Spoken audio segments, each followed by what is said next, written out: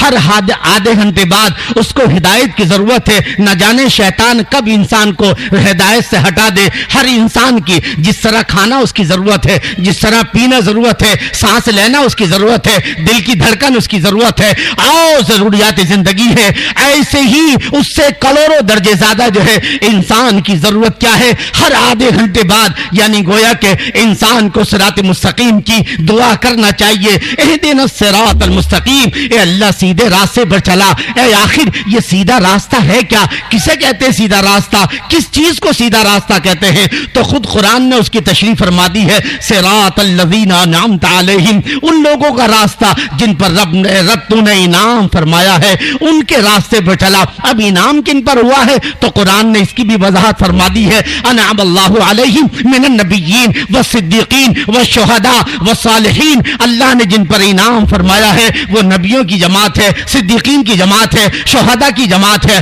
صالحین کی جماعت ہے. یعنی دراصل جو ہے صراط مستقیم پیش کرنے والے انبیاء کرام ہیں, پھر ان کے نقش قدم پر چلنے والے جو ہے وہ صدیقین ہیں, ان کے نقش قدم پر چلنے والے شہداء ہیں, اور شہداء کے نقش قدم پر چلنے والے قیامت تک صالحین ہیں. گویا یہ چار لوگ جو ہے جن کے نشان قدم جو ہے صراط مستقیم پر ہے, تو در حقیقت جو ہے ان کا راستہ صراط مستقیم ہے. اے اللہ ہم کو نبیوں کے راستے پر چلا, اے اللہ ہم کو جو ہے صدیقین کے راستے پر چلا, اے رب جو ہے ہمیں شہداء کے راستے پر چلا, اے رب جو ہے ہمیں صالحین کے راستے پر چلا. بات آئی تو عرض کرتا چلوں, ایک مثال سے سمجھتے چلیں.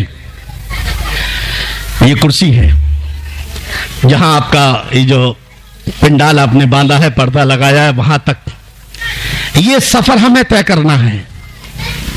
لیکن اس کے بیچ کیا ہے؟ بارودی سرنگ ہے, بارود بچھا دی گئی ہے. اب ہمیں یہ راستہ طے کرنا ہے لیکن اس پر بارود بچھی ہے, کیسے چلیں؟ ممکن ہے کہیں ہمارا پیر بارود کے اوپر رکھ جائے اور پھر ہمارے وجود کے ٹکڑے ہو جائیں, چیتڑے بول جائیں. کیسے یہ راستہ پار کرے؟ دشمن نے صراط مستقیم پر بارود بچھا رکھی ہے, کیسے چلا جائے؟ تب دیکھیں گے کہ یہ بارود بچھنے کے بعد بھی کوئی اس راستے سے صحیح سالم چلا ہے کہ نہیں چلا ہے. اگر نشان قدم مل گیا ہے کہ ہاں بارود بچھنے کے بعد کوئی چلا ہے, نشان قدم موجود ہیں, آپ کہو گے پھر تو انہی نشان قدم پر جو ہے ہمیں چلنا ہے. اگر نشان قدم جو پائے جا رہے ہیں اگر ہم اس سے ہٹ کر چلے تو پتہ چلا کہ بارود سے ہمارے جسم کے چیتڑے بول جائیں گے, بارود سے ہمارا جسم جو ہے نہ جانے کتنے ٹکڑوں میں تقسیم ہو جائے گا. لیکن نشان قدم مل گئے ہیں, بارود بچھنے کے بعد جو ہے کچھ لوگ چلے ہیں اس راستے پر. لہذا ہمیں بہت ہی توجہ کے ساتھ, بہت ہی جو ہے گہرائی کے ساتھ, بہت ہی جو ہے پوری توجہ کے ساتھ ہمیں ٹھیک اسی نشان قدم پر پاؤں رکھنا ہے تاکہ ہم منزل تک پہنچ جائیں. برابر ہے کہ نہیں ہے؟ یہی اگر ہم نے اس نشان قدم سے ہٹ کر کے اگر ادھر ادھر قدم رکھا تو پھر یاد رکھنا بارود کا نشانہ بن جائیں گے, ہمارا وجود جو ہے نہ جانے کتنے ٹکڑوں میں بکھر جائے گا. اس لیے ضروری ہے کہ نہ ہمیں ادھر دیکھنا ہے نہ ادھر دیکھنا ہے, نہ کسی کی جو ہے مسکراہٹ کو دیکھنا ہے نہ کسی کو رونے کو دیکھنا ہے, بلکہ ہمیں جو ہے ٹھیک نشان قدم پر جو ہے پیر رکھ کر کے ہمیں یہ سفر طے کرنا ہے. اگر آپ نے یہ بات سمجھ لی ہے تو ٹھیک اسی طرح سے انسان یہاں آیا ہے, اس کو اپنی زندگی کا سفر طے کرنا ہے. اور قرآن میں لکھا ہے, اللہ نے ارشاد فرمایا کہ جب شیطان کی گردن میں لعنت کو توق ڈال دیا گیا تو شیطان نے اللہ کی قسم کھا کر کے اللہ کی بارگاہ میں عرض کیا تھا, قال فبعزتک لاغوینہم اجمعین الا عبادک منہم المخلصین. اے اللہ مجھے تیرے عزت و جلال کی قسم میں اس تمام انسانوں کو گمراہ کر کے چھوڑوں گا جس آدم کی وجہ سے میری جنت چھنی ہے، میں اس آدم کو جنت میں ٹکنے نہیں دوں گا، اس کی اولاد کو جنت میں جو ہے جانے نہیں دوں گا۔ اب جو ہے کہیں فرمایا گیا ثم لآتینہم من بین ایدیہم ومن خلفہم وعن ایمانہم وعن شمائلہم، یعنی میں اس راستے پر بارود بچھا دوں گا تاکہ وہ چل نہ سکے، قدم قدم پر بارود ہوگی۔ یہ صراط مستقیم پر چلے گا تو میں بارود بچھاؤں گا، یہ کیسے چل پائے گا صراط مستقیم پر؟ اور ہمیں چونکہ یہاں سے چلنا ضروری ہے، یہ جنت کا یہی راستہ ہے، اس کے علاوہ اور کوئی راستہ نہیں ہے۔ صراط مستقیم کو چھوڑ کر ہم جو بھی راستہ چلیں گے وہ جہنم کی طرف تو جاتا ہے، جنت کی طرف جانے والا صرف ایک ہی راستہ ہے، وہ ہے نبیوں کا راستہ، وہ ہے صدیقین کا راستہ، وہ شہداء کا راستہ، صالحین کا راستہ۔ مگر شیطان نے بارود بچھا دی ہے، شیطان نے ہے قدم قدم پر بارود بچھی ہے۔ اے اللہ ہم کیسے چلے صراط مستقیم پر؟ ہم نے دعا تو کی ہے اہدنا الصراط المستقیم، اے اللہ ہم کو سیدھے راستے پر چلا، مگر بارود بچھی ہوئی ہے کہ کوئی نشان قدم تو ہو کہ جس کی بنیاد پر ہم اس نشان قدم پر اپنا پاؤں رکھ سکے اور اس منزل کو طے کر کے جنت تک پہنچ سکے۔ کہیں ایسا نہ ہو کہ شیطانی بارود کی وجہ سے ہمارا پورا وجود بکھر جائے، ہمارے سارے اعمال جو ہے اکارت نہ ہو جائے۔ تو اللہ نے ارشاد فرمایا گھبرانے کی ضرورت نہیں ہے، ایک ایک نشان قدم نہیں بلکہ چار چار نشان قدم ہوں گے۔ صراط الذین انعمت علیہم، ان لوگوں کا راستہ جن پر تو نے انعام فرمایا ہے، اور وہ نبیوں کا راستہ ہے،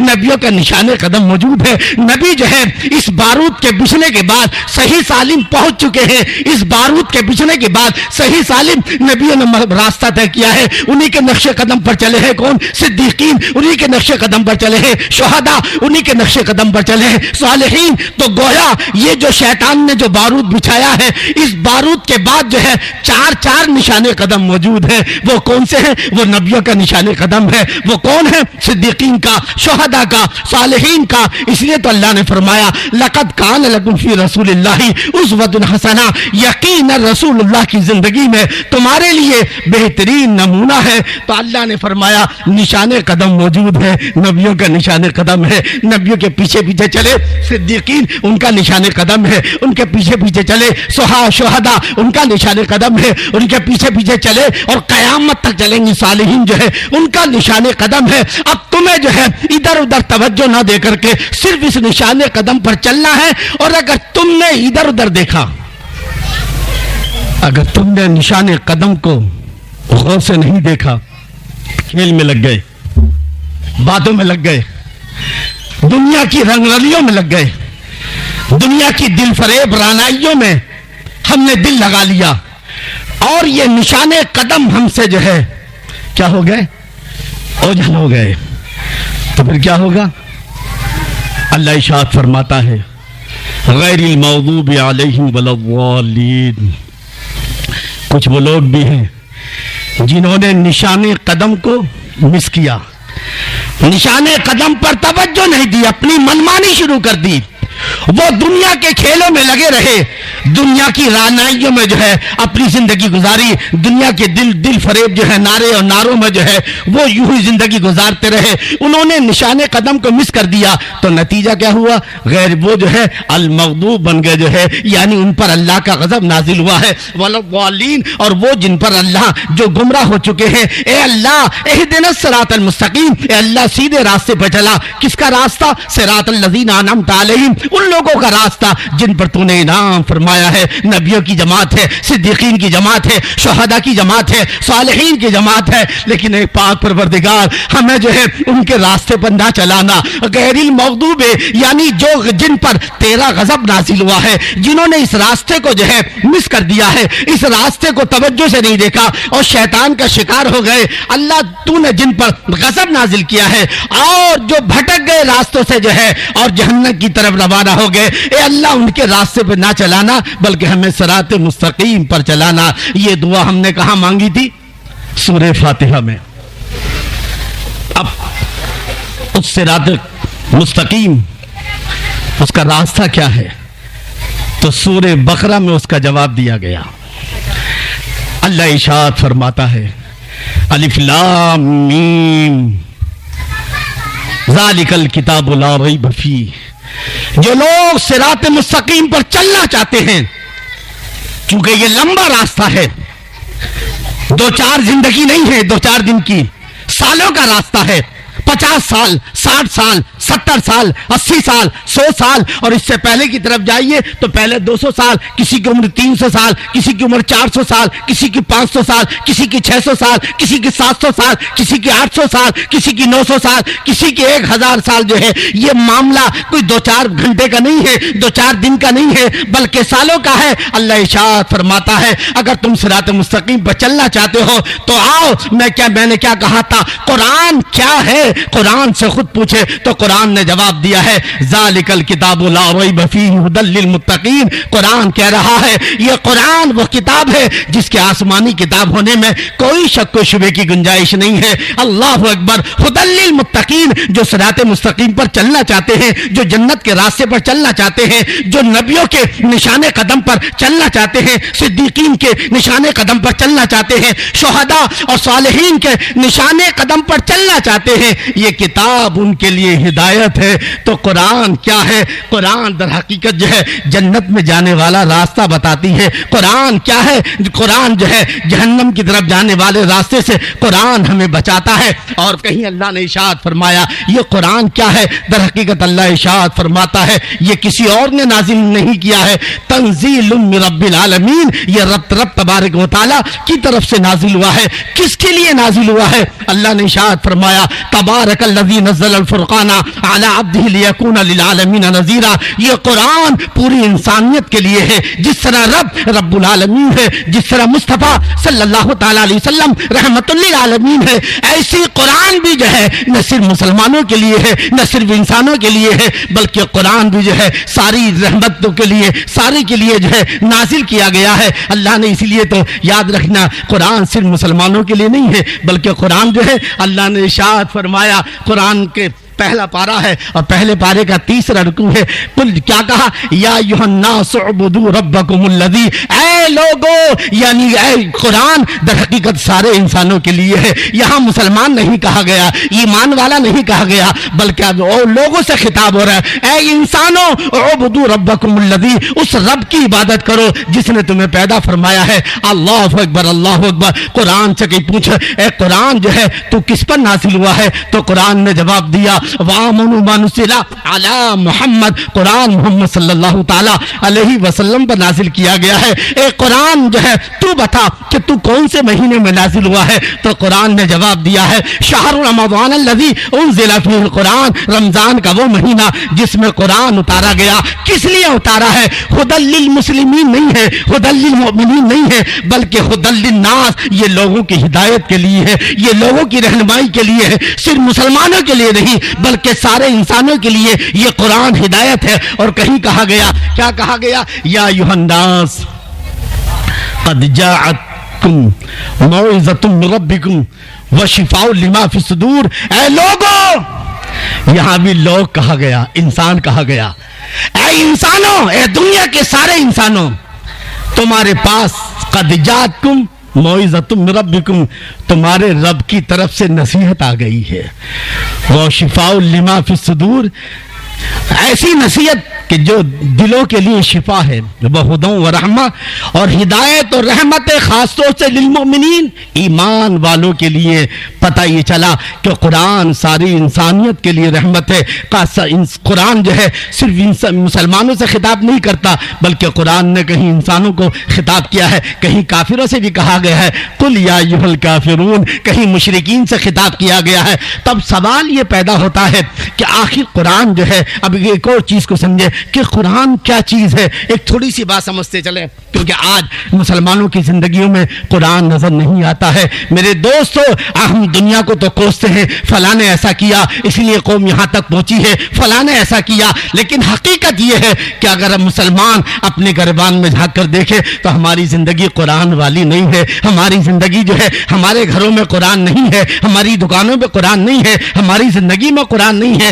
جبکہ قرآن کس لیے آیا تھا؟ ھدی للناس، لوگوں کی ہدایت کے لیے۔ آج قرآن گھر، آج کل جو ہے گھروں سے قرآن کی آوازیں آتی تھی، مگر آج گانوں کی آوازیں آ رہی ہیں۔ کل کا مسلمان فجر کی نماز پڑھ کے قرآن کی تلاوت کرتا تھا، مگر آج کا مسلمان، کتنے مسلمان ہیں جو فجر کی نماز پڑھ کر قرآن کی تلاوت کرتے ہیں؟ آخر قرآن کیا ہے اس کو سمجھتے چلے، کیونکہ آج بھی اگر تمہارے سارے مسائل کا حل ہے تو وہ قرآن کے اندر موجود ہے۔ قرآن ایک قانون زندگی ہے۔ شوہر بیوی کے ساتھ، بیوی اور شوہر کے کیا تعلقات ہیں وہ قرآن میں موجود ہے۔ ماں باپ اور اولاد کے کیا تعلقات ہیں وہ قرآن میں موجود ہے۔ ایک مزدور اور سرمایہ دار کو آپس میں کیا کرنا ہے وہ قرآن میں موجود ہے۔ بادشاہ کی حقوق کیا ہے وہ قرآن میں ہے۔ رعایا کی حقوق بادشاہ پر کیا ہے وہ قرآن میں ہے۔ ایک پڑوسی کا حق دوسرے پڑوسی پر کیا ہے وہ قرآن میں ہے۔ انسان کو کیسے تجارت کرنی ہے وہ قرآن میں ہے۔ انسان کو کس طرح امن کا معاہدہ کرنا ہے وہ بھی قرآن میں ہے۔ انسان کو کس طرح جنگ کرنی ہے وہ بھی قرآن میں ہے۔ قرآن وہ ہے جس کو خود قرآن کہہ رہا ہے وَنَزَّلْنَا عَلَيْكَ الْكِتَابَ تِبْيَانًا لِكُلِّ شَيْءٍ، ہم نے ایسی کتاب نازل کی ہے جس میں ہر چیز کا کھلا ہوا بیان ہے۔ اور کہیں اللہ ارشاد فرماتا ہے وَلَا حَبَّةٍ فی ظلمات الارض ولا رطب ولا یابس الا فی کتاب مبین، خشک و تر کا کوئی مسئلہ ایسا نہیں جو قرآن میں موجود نہ ہو۔ اور کہیں اللہ نے ارشاد فرمایا وما من غائبۃ فی السماء والارض الا فی کتاب مبین، زمین و آسمان کا کوئی چھپی ہوئی چیز ایسی نہیں ہے جو قرآن میں موجود نہ ہو۔ قرآن ہم میں ہر مسئلے کا حل ہے۔ قرآن جو ہے دنیا کی ساری سمسیاؤں کا سمادھان وہ قرآن میں موجود ہے، مگر افسوس کے ساتھ کہنا پڑتا ہے کہ جس مسلمان کو چاروں طرف سے جو ہے آفتوں نے گھیرا ہو، پریشانیوں نے گھیرا ہو، آج وہ جو ہے کورٹ کے چکر تو لگا رہا ہے مگر قرآن کی طرف نہیں آ رہا ہے کہ قرآن نے اس کا کیا حل پیش کیا ہے۔ میاں بیوی کی لڑائی ہو رہی ہے تو کورٹ جا رہا ہے، بھائی بھائی کا مسئلہ ہے تو کورٹ جا رہا ہے، بھائی بہن کا مسئلہ ہے تو کورٹ جا رہا ہے، لیکن قرآن کہتا ہے میری طرف آ، میں بتاتا ہوں کہ بھائی بہن کا مسئلہ کیسے حل ہوتا ہے، میاں بیوی کا مسئلہ کیسے حل ہوتا ہے، ایک پڑوسی کا دوسرے پڑوسی سے۔ تو قرآن وہ کتاب ہے جس میں ہر سمسیا کا سمادھان موجود ہے۔ شرط یہ ہے کہ ہمیں قرآن کی طرف آنا ہے۔ اللہ اکبر، اللہ اکبر۔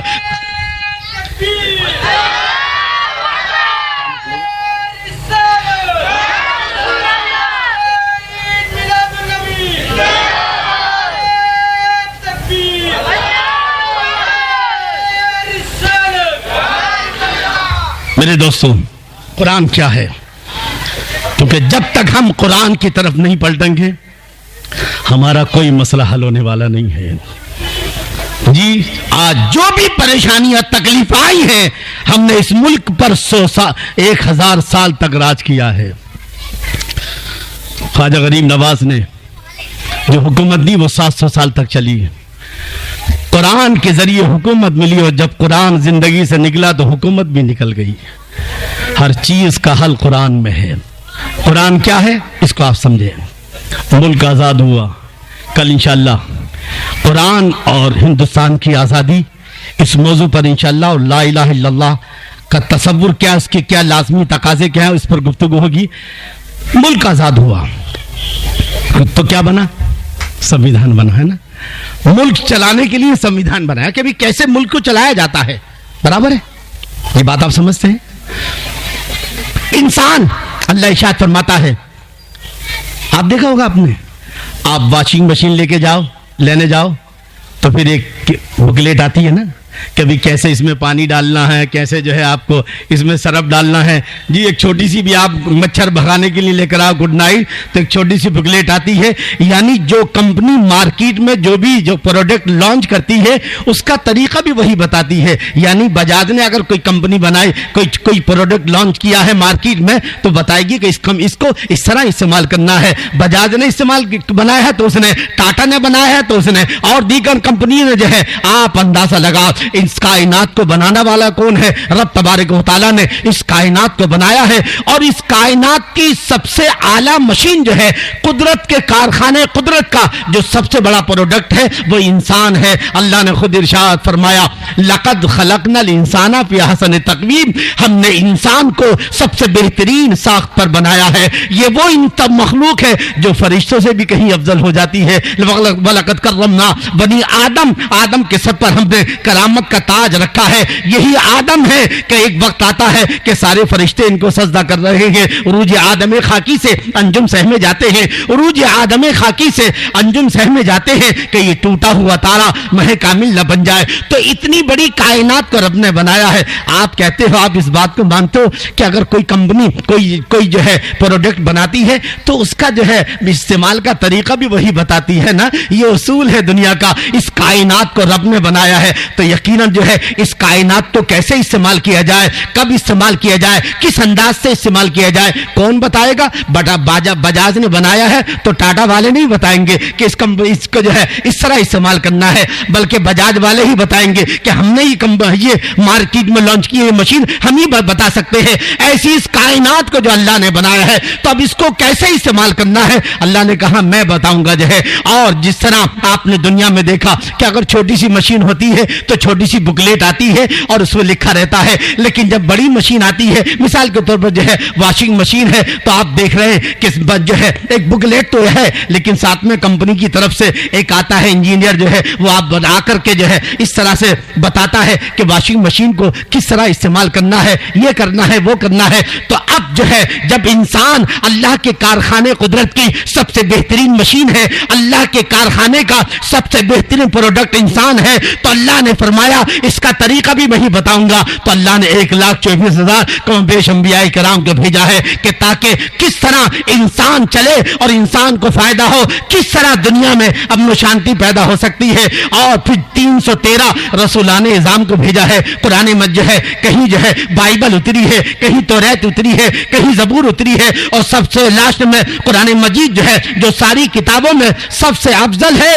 تو گویا قرآن کیا ہے, در حقیقت انسان کو کیا کرنا ہے وہ قرآن میں لکھا ہوا ہے. اس کی صبح کیسی ہونی چاہیے وہ قرآن میں ہے, شام کیسے ہو وہ قرآن میں ہے, بیوی کے ساتھ کیا ہو قرآن میں ہے, دوست کے ساتھ کیسے رہے قرآن میں ہے, دشمن کے ساتھ کیسے رہے قرآن میں ہے, کیسے تجارت کرنی ہے قرآن میں ہے. تجھے جس کو جو بھی کرنا ہے اللہ نے فرمایا میں نے سب کچھ لکھ دیا ہے. اس کے اندر تیرا دوست کون ہے, تیرا دشمن کون ہے وہ بھی قرآن میں ہے, اور جو ہے ہر چیز کا, ہر سوال کا جواب قرآن میں موجود ہے. تو قرآن کیا ہے؟ اللہ کی طرف سے وہ کتاب ہے جو قانون زندگی ہے. اس میں ہر چیز کا مسئلہ ہے. ایک اور چیز سمجھتے چلیں کہ قرآن قانون زندگی ہے, مگر صرف قانون زندگی نہیں ہے جیسے سمویدھان ہے یا ایڈوکیٹ صاحب کے پاس جو لا کی کتاب رہتی ہے, بلکہ قانون کے ساتھ ساتھ اللہ نے اس میں پرانی پہلی امتوں کے واقعات بھی نصیحت کے لیے لکھ دیے ہیں. اور ہر واقعے کے بعد اللہ نے اس طرح کا کوئی جملہ کیا لکھا ہے کہ اس لقد کان فی قصصہم عبرۃ لأولی الالباب, اس واقعے میں عبرت ہے. ایک مثال سے سمجھتے چلے قرآن کیا ہے میرے دوستو, کیونکہ آج یہ تصور ہم یہ سمجھتے ہیں کسی کا انتقال ہو گیا تو قرآن خوانی کروا لی ہے جی, تب ہمیں قرآن یاد آتا ہے. ہاں جی, نیا گھر لیا تو قرآن خوانی کروا لی تب قرآن یاد آتا ہے جی, یا نئی دکان مکان. تو بے شک قرآن ایسی کتاب ہے کہ اس کو ایصال ثواب کے لیے بھی پڑھا جائے برکت, لیکن قرآن کے نزول کا جو بنیادی مقصد ہے وہ ہے ہدی للناس, لوگوں کی رہنمائی کے لیے. قرآن دین ہے, قرآن دنیا ہے, دونوں چیزوں کا مسئلہ حل پیش کرتا ہے قرآن جو ہے. تو اب اس کو ایک واقعے سے سمجھتے چلے. کبھی کبھی جنگل کے جانور بھی آپس میں اتحاد کر لیتے ہیں, مگر مسلمان کب اتحاد کرے گا معلوم نہیں. آپ دیکھ رہے ہیں کہ بہت سالوں کے بعد 14 سالوں میں پہلی بار جو ہے اونٹ پہاڑ کے نیچے اترا ہے, آیا ہے. کتنے سال کے بعد؟ 14 سالوں میں پہلی بار اونٹ پہاڑ کے نیچے آیا ہے. سمجھ گئے نا؟ کتنے اسٹوڈنٹ ہیں یہ کیا ہے زی زین جی, کتنے یہ کتنے کون سی عمر کے لوگ ہیں؟ 25 سال ہے نا, 25 سے 30 سال, اور ہلا کے رکھ دیا حکومت کو. وہ حکومت جو بابری مسجد پہ نہ ہلی, وہ حکومت جس کو ہم جو وقف بل پر نہ ہلا سکے, وہ حکومت جس کو ہم مسلم پرسنل لا کے معاملے میں نہ ہلا سکے, وہ حکومت جو ہے آج آپ نے دیکھا کہ کس طرح سے وندے ماترم کا جو ہے بل لوک سبھا میں پاس ہو گیا, راجیہ سبھا میں پاس ہو گیا, اور صدر جمہوریہ نے بھی سگنیچر کر دیے ہیں. مسلمان خاموش بیٹھا ہے. ایک لمبی نیند ہے, لمبی نیند جو ہے, مگر یہ نیند نہیں ہے. اگر کوئی اٹھانے کے بعد بھی, جگانے کے بعد بھی نہ اٹھے تو یہ موت کی علامت ہے. کیا ہے وہ؟ جو لٹ گئی تیری عظمتیں, تیری غفلتوں کا خراج ہے. جو جاگ اٹھے تو آج بھی وہی تخت ہے, وہی تاج ہے. بس کر رہا تھا کہ مسلمان کب بیدار ہوگا. 20 کروڑ, ہم بڑے فخر سے کہتے ہیں ہم 20 کروڑ ہیں. ارے میاں 1 کروڑ ہی بن جاؤ. وہ 313 تھے, ہے نا. 313 بھی نہیں ہے یہاں تو وہ ہے بھارت میں کتنے. 3 سے 13 ہوتے تو بابری مسجد شہید نہ ہوتی. یاد رکھیے گا آپ جو ہے, ہم 313 بھی نہیں ہیں. بس خالی ہم سب کیا ہے, ہم سب جو ہے حلوہ کھانے والے مجنوں ہیں. کون والے ہیں؟ ہاں, جب حلوہ بٹتا ہے تو سب مجنوں بن جاتے ہیں, اور جب جان دینے کی بات آتی ہے تو سب جو ہے پتلی گلی سے نکل جاتے ہیں. بھیا مجھے دکان پہ جانا ہے, مجھے مکان پہ جانا ہے, میری بیوی بلا رہی ہے, میری ماں بلا رہی, میری بہن بلا رہی ہے. کربلا والوں نے کیا سبق دیا ہے جی. کل اس پر انشاءاللہ میں آزادی پر کل بولوں گا. تو جانور, جنگل کے جانور متحد ہیں. کبھی کبھی جانور بھی اتحاد کر لیتے ہیں. اور خدا کی قسم جس دن بھارت کی مسلم قیادت متحد ہو گئی اس دن مسلمان متحد ہو جائے گا. مسلمان تو آج بھی متحد ہے بیچارے, ان کو جس نام سے بھی بلاؤ حاضر ہو جاتے ہیں. لیکن یہ جو بڑے بڑے ہیں نا, یہ ایک اسٹیج پر نہیں آتے. یقیناً مسلک سے ہم مضبوطی کے ساتھ ڈٹے رہیں, لیکن جہاں تک مشترک ملی مسائل ہے اس کا اتحاد کل بھی ضروری تھا, آج بھی ضروری ہے, اور کل بھی ضرور رہے گا. قرآن کہہ رہا ہے, حدیث کہہ رہی ہے, اور جو ہے پوری زندگی بتا رہی ہے مشترک ملی مسائل میں علماء کا اتحاد ضروری ہے. مشترک ملی مسائل میں جو ہے مسلمان لیڈروں کا اتحاد ضروری ہے, ورنہ یہ قوم جو ہے ہمیشہ کے لیے نیست و نابود ہو جائے گی. وہی تاریخ جو کل اسپین میں کل ہوئی تھی. ہم نے 700 سال حکومت کی تھی, مگر وہ ایک وقت آیا کہ وہاں سے مسلمانوں کو چن چن کر نکالا گیا, اور 1600 میں اعلان کر دیا گیا کہ ایک بھی مسلمان پورے اسپین میں نہیں ہے. آج وہی تاریخ جو ہے دہرائی جائے گی اگر ہم بیدار نہ ہوئے. جی ایک ہو جائیں تو بن سکتے ہیں خورشید میں بھی, ورنہ ان بکھرے ہوئے تاروں سے کیا بات بنے. بات چل رہی تھی جنگل کے جانوروں کی.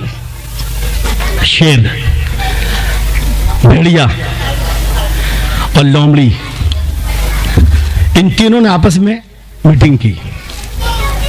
ان کی پارلیمنٹ بیٹھی, کیا بیٹھی, ان کی راجیہ سے لوک سبھا جو ہے, اور انہوں نے اتفاق کیا کہ بھی جو بھی شکار کریں گے وہ تینوں مل کر کے کھائیں گے. آپس میں بیٹھ کے کھانے میں کتنا مزہ آتا ہے نا. آپ نے دیکھا ہوگا اکیلے آپ کھائیں گے کھانے میں تو وہ نہ لطف آتا ہے, نہ وہ کھانے میں اتنا مزہ آتا ہے. لیکن جب گھر والوں کے ساتھ بیٹھ کے کھاتے ہیں تو اچھا لگتا ہے نا. کھانا بھی زیادہ کھایا جاتا ہے, صحت کو بھی اچھا اثر پڑتا ہے. مگر ہاں ایک شرط ہے, موبائل دیکھتے ہوئے کھاؤ گے تو پھر نہیں لگے گا. جو ہے یہ موبائل سامنے ہے اور ہم دیکھ رہے ہیں صاحب, جو ہے جس طرح ہر چیز توجہ چاہتی ہے ایسی کھانا بھی توجہ چاہتا ہے کہ جب کھانا کھائے تو کھانے والے کی توجہ بھرپور میری طرف ہو. جی بہرحال فیصلہ کیا ہوا تینوں کا کہ جو بھی شکار کریں گے وہ بیٹھ کر کے کھائیں گے, ایک ساتھ بیٹھ کر کے. بڑا مزہ آتا ہے بیٹھ کے کھانے میں. اچھا ٹھیک ہے صاحب. اب شیر نے شکار کیا گائے کا, نیل گائے جو اپنے ہیں,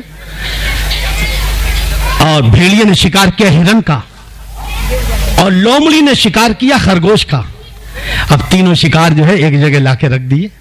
اب چونکہ ایک ساتھ مل کے بیٹھ کے کھانا ہے نا, اب جنگل کے مہاراجا جناب شیر صاحب آدیش دیتے ہیں, میاں بھیڑیے یہ شکار تقسیم کرو, کس کو کیا کیا ملے گا. ایک طرف گائے ہے, ایک طرف ہرن ہے, ایک طرف خرگوش ہے. تو بھیڑیے نے کہا حضور جنگل کے مہاراجا آپ نے حکم دیا ہے تو ایسا کریں, گائے چونکہ آپ نے لی ہے تو گائے آپ لے لیں, ہرن میں نے شکار کیا تو ہرن میں لے لوں, اور لومڑی نے خرگوش. توجہ کے ساتھ سماعت کیجیے قرآن کیا ہے. لومڑی نے خرگوش کا شکار کیا تو لومڑی خرگوش لے لے, شکار بھی اپنا اپنا ہو جائے گا, اور حصہ بقدر جسہ جس کی جیسی خوراک ہے. کتنی اچھی تقسیم کی تھی کس نے, بھیڑیے نے. مگر جناب مہاراجہ شیر کو جلال آ گیا.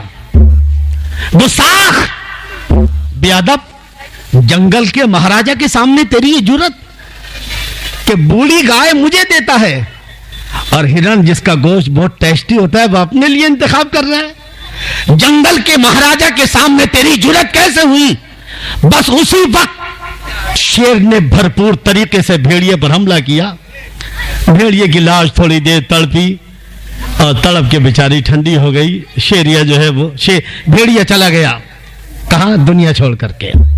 اب جناب شیر صاحب جو ہے لومڑی کی طرف مخاطب ہوئے. لومڑی کو تو آپ جانتے ہی کتنی مکار ہوتی ہے. ہاں بڑی بھی لومڑی تم تقسیم کرو یہ شکار کس کو کتنا ملنا چاہیے. لومڑی نے ہاتھ جوڑ کر کہا حضور گائے ابھی استعمال فرما لیں لنچ میں، ہرن رات کو ڈنر میں لے لیں، ہے نا، اور خرگوش جو ہے وہ ناشتے میں لے لیجیے گا، بریک فاسٹ میں. تینوں شکار آپ کے ہیں حضور، آپ ہی رکھ لیں. مجھے اجازت دیں، میرے چھوٹے چھوٹے بچے جو ہے بھوک کے مارے تڑپ رہے ہوں گے، اپنے بچوں کو میں کھانے کا انتظام کروں. شیر بولا لومڑی بڑی اچھی تقسیم کی تم نے. یہ کون سے کالج سے تم نے یہ سیکھا ہے؟ یہ کون سے اسکول اور یونیورسٹی سے تم نے یہ تقسیم سیکھی ہے؟ بتاؤ تو صحیح. اتنی اچھی تقسیم کہ گائے دوپہر میں، ہرن شام میں اور خرگوش ناشتے میں، کہاں سے سیکھا ہے؟ تو لومڑی نے ہاتھ جوڑ کر کہا حضور میں نے جو بھی سیکھا ہے وہ بھیڑیے کے حال سے سیکھا ہے.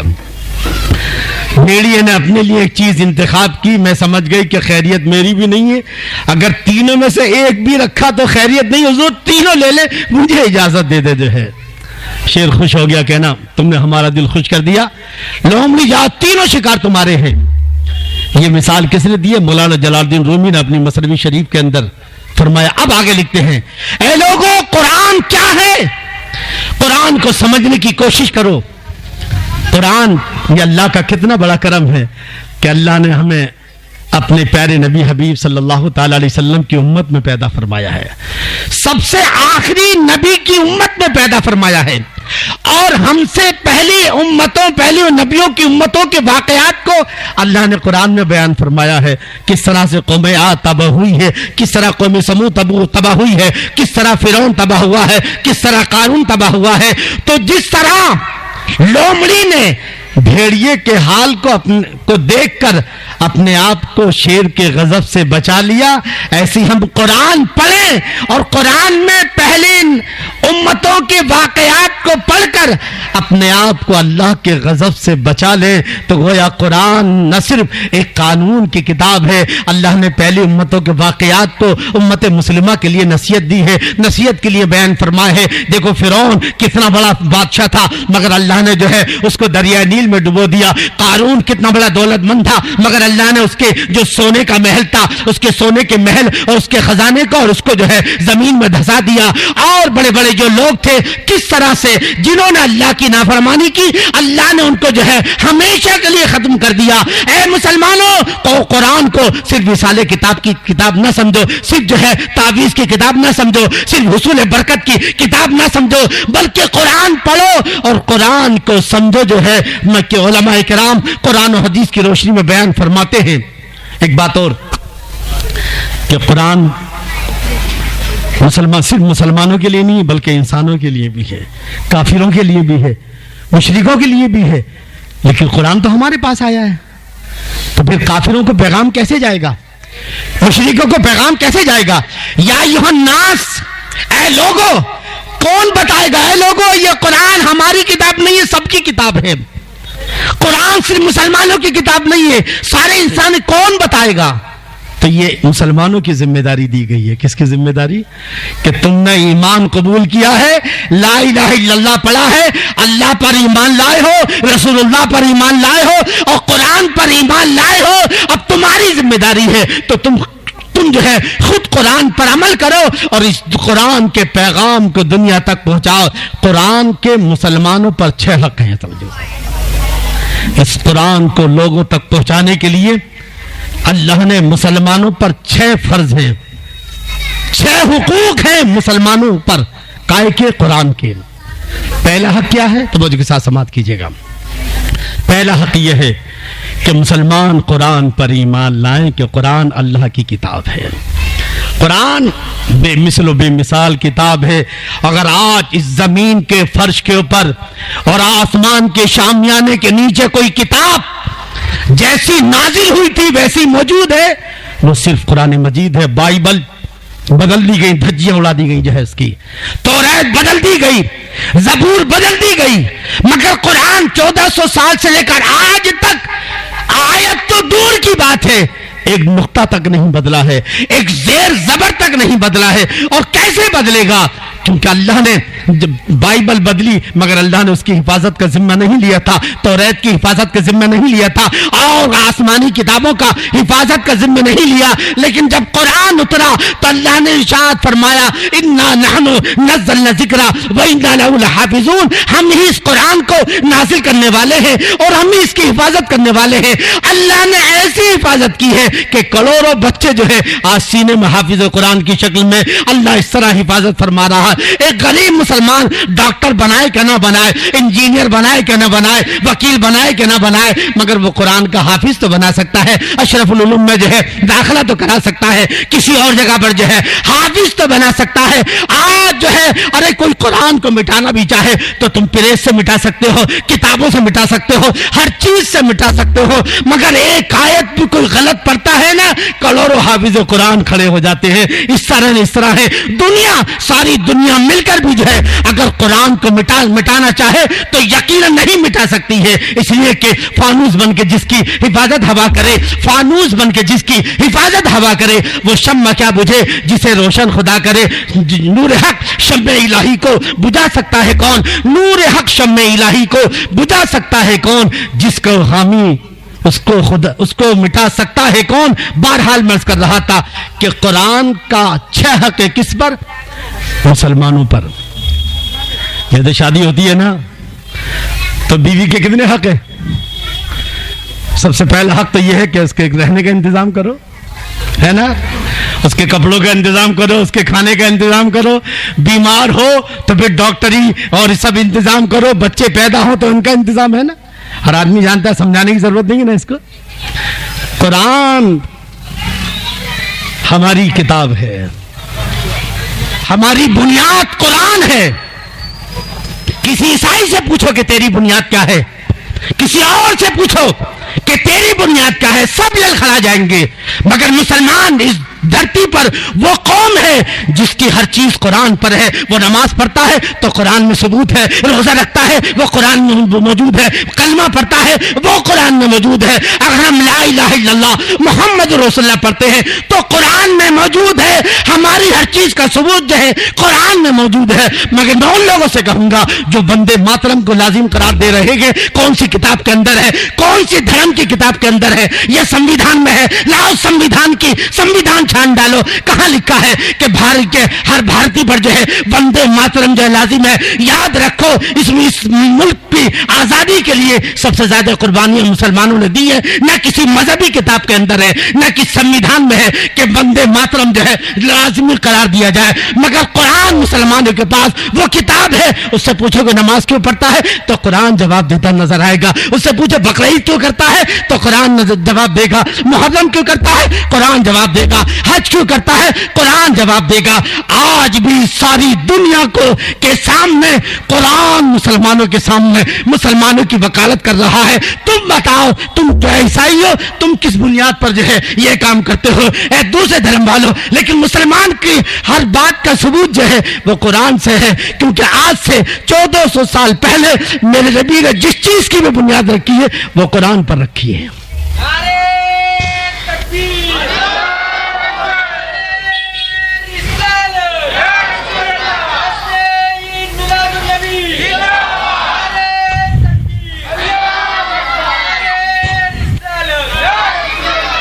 تو مسلمانوں پر قرآن کا پہلا حق یہ ہے کہ ہم قرآن پر ایمان لائیں. کیا مطلب ہے؟ قرآن سچی کتاب ہے, قرآن ہدایت کی کتاب ہے. ہم قرآن کی ذات پر, اس کی صفات پر, اس کی بات پر ایمان لائیں. 3 چیزیں ہیں. اللہ پر ایمان لانے کا مطلب کیا ہے؟ اللہ کی ذات پر ایمان, اللہ کی صفات پر, اللہ کی بات پر. یہ تین چیزیں جب جمع ہوتی ہیں نا تب ایمان آتا ہے، ذات، صفات اور بات۔ ایسی رسول اللہ پر ایمان لانے کا مطلب کیا ہے؟ رسول اللہ کی ذات پر، ان کی صفات پر اور ان کی بات پر، یہ تین چیز ایسی، قرآن کی ذات پر، قرآن کی صفات پر اور قرآن کی باتوں پر۔ تو پہلا حق یہ ہے مسلمانوں پر قرآن کا کہ ہم قرآن پر ایمان لائیں کہ قرآن آخری کتاب ہے، بہترین کتاب ہے اور ہدایت کی کتاب ہے۔ اس کی قرآن کو 1400 سال سے آج تک نہ کوئی مٹا سکا ہے اور نہ قیامت تک مٹائے گا۔ قرآن وہ لازوال کتاب ہے اور ہم قرآن پر ایمان رکھتے ہیں۔ پہلا حق قرآن کا۔ دوسرا کیا ہے کہ قرآن پڑھنا یا سننا۔ تو جو پڑھے لکھے ہیں وہ پڑھ لیتے ہیں رمضان میں، اگرچہ صرف رمضان میں ہی صحیح، اور جو پڑھے لکھے نہیں ہیں تو اللہ نے ان کا انتظام کر دیا کہ تراویح میں پورا قرآن سن لو۔ کیا سن لو؟ تراویح میں پورا قرآن۔ تو قرآن کا پڑھنا یا سننا یہ ایمان والوں پر لازم ہے، دوسرا حق ہے۔ اور تیسرا حق کیا ہے؟ قرآن کا سمجھنا۔ کیا کرنا؟ قرآن ایک میسج ہے اللہ کا بندوں کے نام، پیغام ہے اللہ کا بندوں کا ہے، میرے بندو میں نے تمہیں پیدا کیا ہے کائے کے لیے؟ وما خلقت الجن والانس الا لیعبدون، میں نے جن اور انسان کو عبادت کے لیے پیدا کیا ہے۔ میری عبادت کیسے کرو گے؟ وہ قرآن میں موجود ہے۔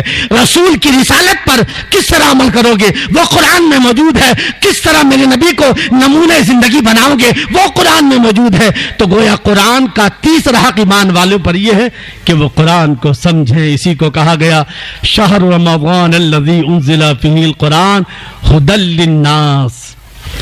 کوئی سمجھے گا اسی وقت جبکہ قرآن ہدایت اسی کے لیے ہوگا جو قرآن کو سمجھے گا، بغیر سمجھے جو ہے وہ ہدایت نہیں بنے گا۔ اور چوتھا کیا ہے؟ چوتھا یہ ہے کہ قرآن پر عمل کرنا۔ کیا کرنا؟ جو قرآن نے کہا 5 وقتہ نماز پڑھو، جی روزہ رکھو، حج کرو، زکوٰۃ دو، شراب سے بچو، زنا سے بچو، سود خواری سے بچو، اپنے مسلمان بھائیوں کو تکلیف دینے سے بچو، حلال کھاؤ، حرام سے بچو، جتنے بھی احکام الہی قرآن میں ہیں ان پر عمل کرنا، یہ کیا ہے؟ قرآن کا چوتھا حق ہے صاحب۔ اور قرآن کا 5واں حق کیا ہے؟ قرآن کی تبلیغ کرنا۔ قرآن تو کافروں کے لیے آیا، تو قرآن تو خود چل کے نہیں جائے گا نا، ہمیں جا کے بتانا پڑے گا نا۔ یا ایھا الرسول بلغ ما انزل الیک من ربک۔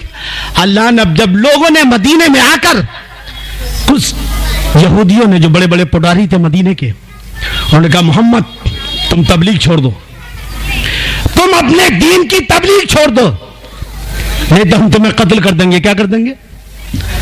تمہیں قتل کر دیں گے یا قتل کروا دیں گے۔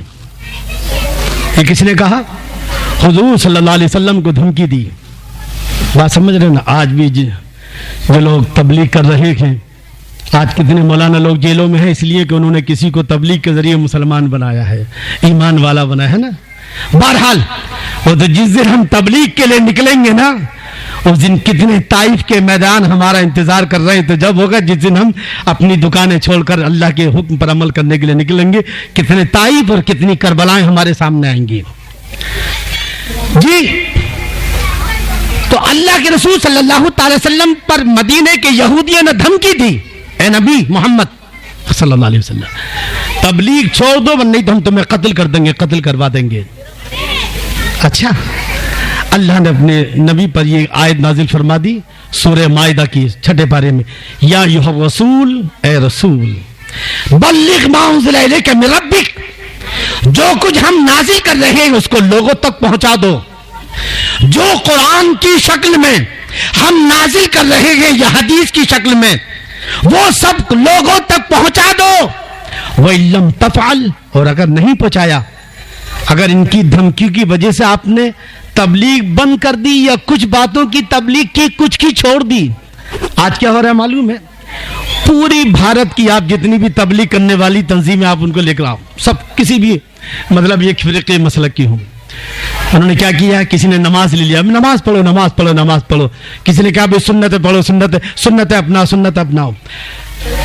تبلیغ کے دو پہلو ہیں، ایک ہے امر بالمعروف، دوسرا نہی عن المنکر۔ ایک ہے لوگوں کو بھلائی کا حکم دینا، نماز پڑھو، روزہ رکھو، یہ کام کرو، تو یہ کام کرو تو کوئی برا نہیں مانتا۔ اور دوسرا کیا؟ وَتَنْهَوْنَ عَنِ الْمُنْكَرِ، اور برائی سے روکو۔ جس دن تم لوگوں کو شرک و بت پرستی سے روکو گے، اس دن طائف کا منظر تمہیں یاد آ جائے گا۔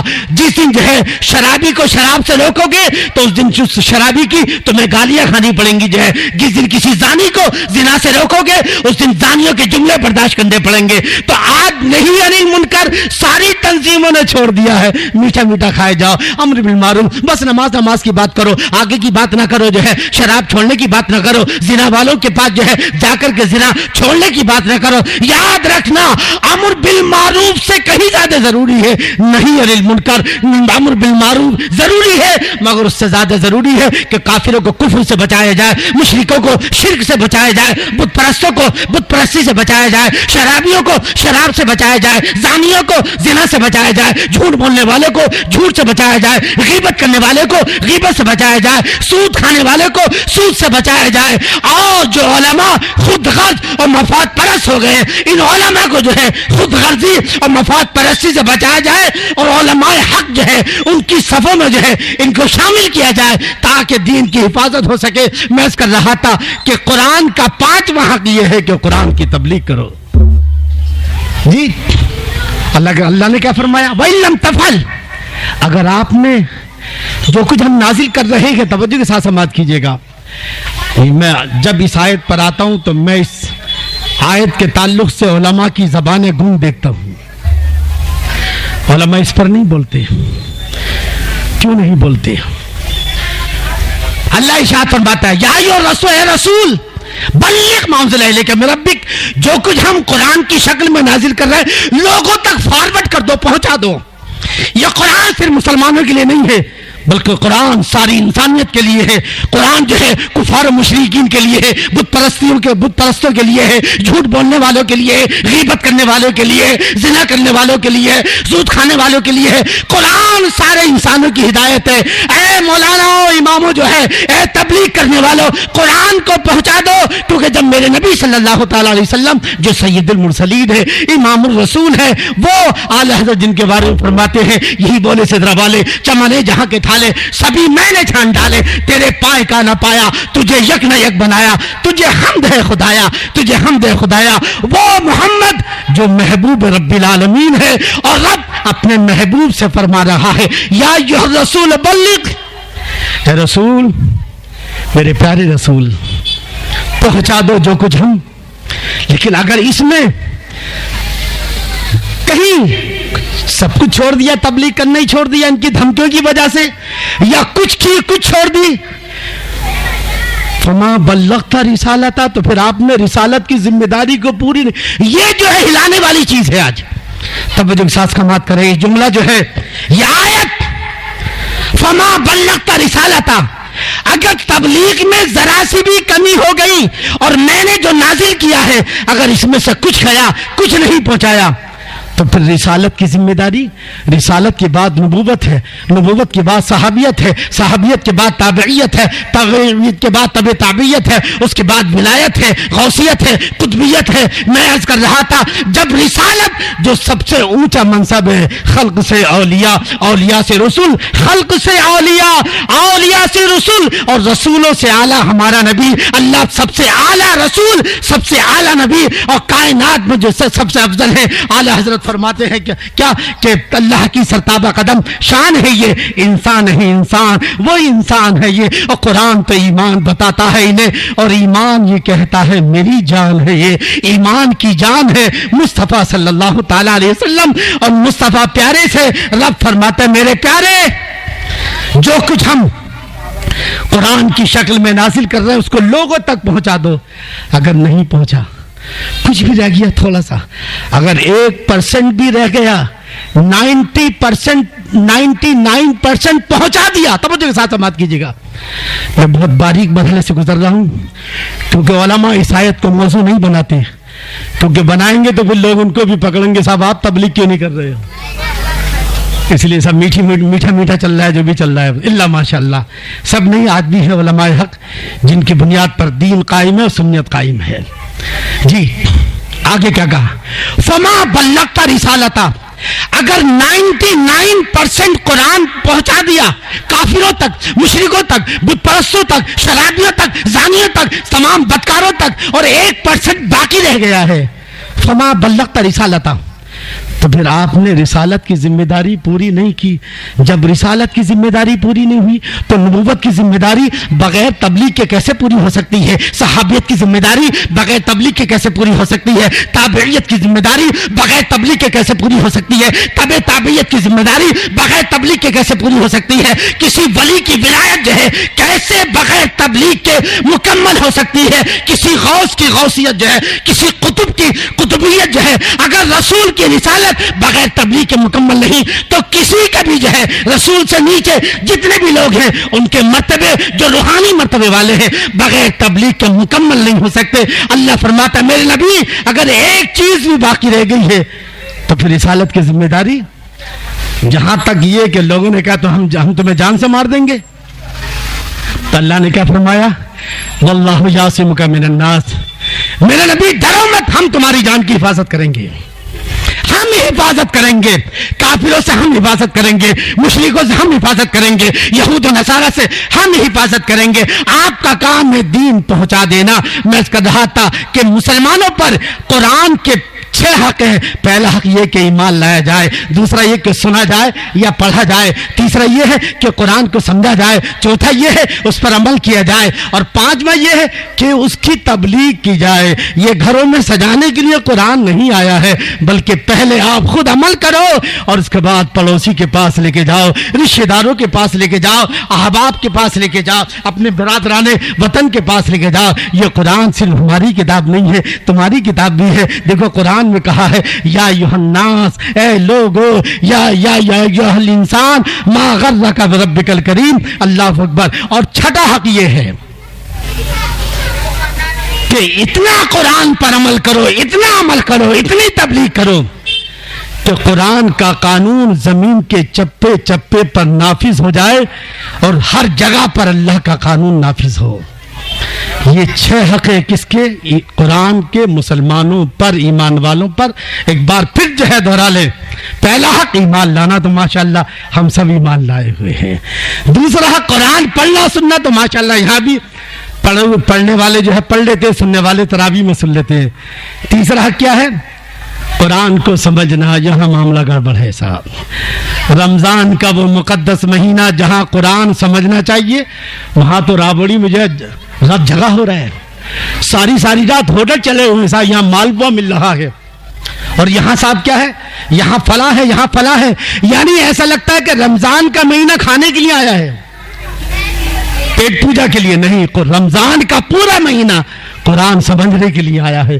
کاش آپ یہ سمجھتے کہ جس طرح ہمیں افطاری میں کھانا ضروری ہے، سحری میں کھانا ضروری ہے، ایسی ہر مسلمان کے لیے قرآن میں کیا ہے؟ اس کا رب کا فرمان ہے. وہ رب جس نے ہمیں زندگی دی ہے. اگر آج یہ دل دھڑک رہا ہے تو اسی کی مرضی سے دھڑک رہا ہے. یہ آنکھیں پھڑک رہی ہے، اسی کی مرضی سے یہ ہاتھ کام کر رہا ہے، اسی کی مرضی سے یہ پیر کام کر رہا ہے، اسی کی مرضی سے یہ جو کروڑوں احسان، یہ زندگی کا پورا سسٹم جو ہے میرے رب کے کرم نوازی کا بر ہے. وہ چاہے تو ابھی دل کی دھڑکن ختم ہو جائے اور ہم زندہ سے مردہ بن جائیں. وہ چاہے ہماری آنکھ کی بینائی چھن لے، ہم بینا سے نابینا ہو جائیں. وہ چاہے ہمارے پیروں کی طاقت چھین لے، ہم پیروں سے لنگڑے ہو جائیں. وہ چاہے تو ہاتھوں کی طاقت چھین لے، وہ ہم ہاتھ سے چھو نہ سکے. وہ چاہے تو دماغ سے سوچنے کی طاقت جو ہے چھین لے، ہم پاگل بن جائیں.